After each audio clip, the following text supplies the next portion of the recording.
Atbalsta tīģerīši, šovu piedāvā O-karte. Ir ārkārtīgi skaista pavasara diena, saulīte spīd, viss kārtībā. Mēs esam nodarbījuši, man liekas, vienkārši perfektā laikā. Un, man liekas, ka ideāla diena, lai iepirktos arī Vidzemes tirgū, tieši tā, Vidzemes tirgū. Tāpēc dodamies skatīties, saraksti sagatavots, naudiņa ir kārtībā, tā kā ejam tik kaut ko nokaulēt. Čau. Čau. Mēs izlēmām ar Buķeli tā darīt, ka, Tikko kā satikāmies tirgū, vecīt, ko tik nesatiek, ne? Ko tik nedabū satikt Vidzemes tirgū, ne? Mani ar Buķeli.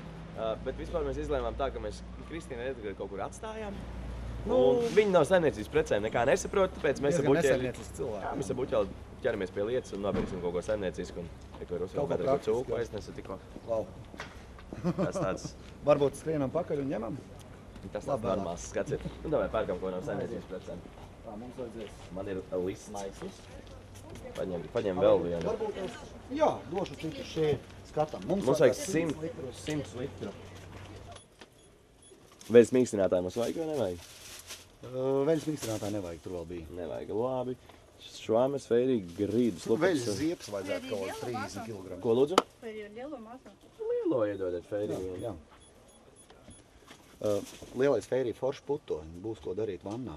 Vannā būs ko darīt tiešām visiem. Būs ko darīt šodien. Jebkuru dienu varēs iet tagad un plunčāties.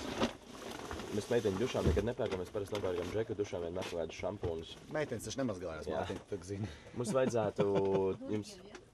Tieks ir divi vienā kaut kādi tie Palmolive vīrieši. Jums nav kaut kādi? Zobu pastu varētu nopirkt arī priekš džekiem. Un iedodiet vēl mums... Vēlreiz. Zobu pastu vienu. Paldies jums. Nu redz, sapirkāmies, nopirkām. Ko mēs nopirkām, Mārtiņ? Ko tu mēs sapirkāmies, klausies? Man liekas, tas nebija nekas ēdams. Ejam, varbūt tāpēc vēlreiz. Atbalsta tīģerīši, šovu piedāvā O-karte.